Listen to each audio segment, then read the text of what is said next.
istiwa. Yang dibahas oleh Ahlus Sunnah, yang diteriakkan oleh Ahlus Sunnah adalah sesuatu yang saudara-saudara kita kaum muslimin belum benar, masih keliru. Berapa banyak saudara-saudara kita yang mengatakan Allah ada di mana-mana, Allah nggak punya tangan, Allah nggak punya wajah. Kalau punya tangan jadi kayak kita dong, kalau punya wajah jadi kayak manusia dong. Allah nggak pernah naik turun ke langit dunia, nanti ke arsy lagi. Padahal itu semua kata Allah sendiri lewat lisan Nabi sallallahu alaihi wasallam, bertebaran di Al-Qur'an. Ar-Rahmanu 'alal arsy istawa, ma mana'aka an tasjuda lima khalaqtu bi yadayya was samawati matwiyatun bi yamini. Bahwa langit-langit akan aku gulung dengan tangan kananku, bahwa aku telah ciptakan Adam dengan kedua tanganku, bahwa aku turun ke langit dunia setiap sepertiga malam. Ini semua firman Allah, sabda Nabi alaihi salatu wassalam. Lalu kita bilang enggak, Allah nggak pernah turun ke langit dunia, nggak pantas masuk Tuhan naik turun. Yang jadi Tuhan siapa? Ya, masuk kita yang ngatur Tuhan? Terserah Allah mau naik turun, mau ke kiri, ke kanan. Seandainya Allah mengatakan aku ke kiri 1 jam, setelah 1 jam lagi aku ke kanan, Allah yang bilang seperti itu, tentu kita sami'na wa ata'na. Kita tahu apa tentang Allah? Allah yang tahu tentang dirinya sendiri. Apa kata Allah tentang dirinya sendiri? Sami'na wa ata'na. Kita imani apa adanya, jangan ikut ngatur Allah. Nah, Jahmiyah, Jabariyah, Asy'ariyah, Maturidiyah, Rafidah itu ngatur Allah. Oh, nggak pantas masuk Tuhan naik turun. Oh, nggak pantas masuk Tuhan punya tangan, punya wajah, jadi kayak kita.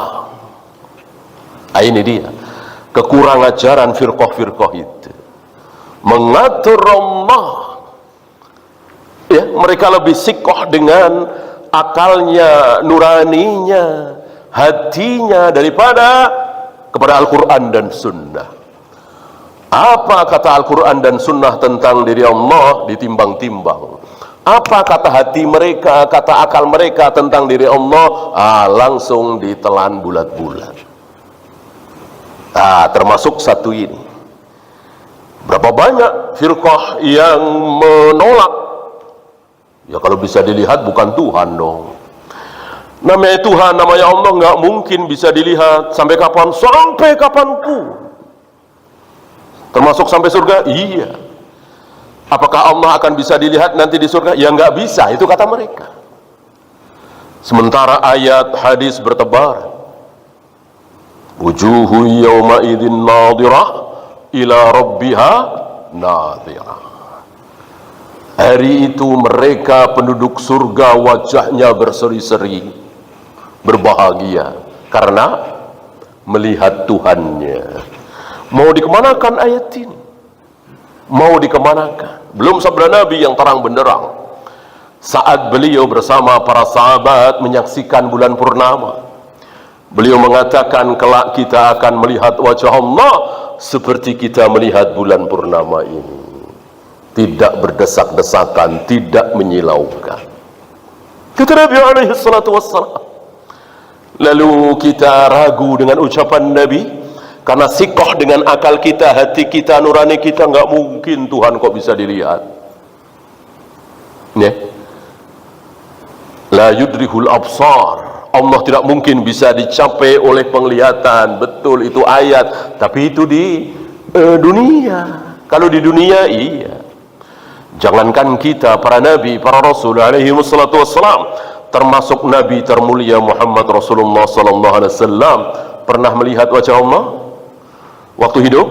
Belum pernah. Ketika Isra Mi'raj, beliau berdialog dengan Allah, menerima kewajiban salat 5 waktu. Apakah beliau melihat wajah Allah? Tidak. Tidak, karena beliau masih hidup. Nanti ketika sudah meninggal di surga, insya Allah kaum muslimin akan bisa melihat wajah Allah dan tidak menyilaukan.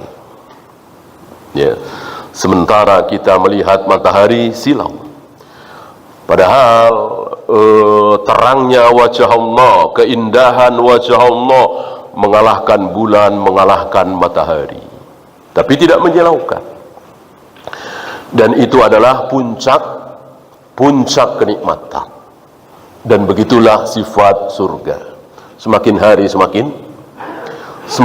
semakin enak, semakin hari semakin lezat, semakin hari semakin nyaman, semakin hari semakin indah.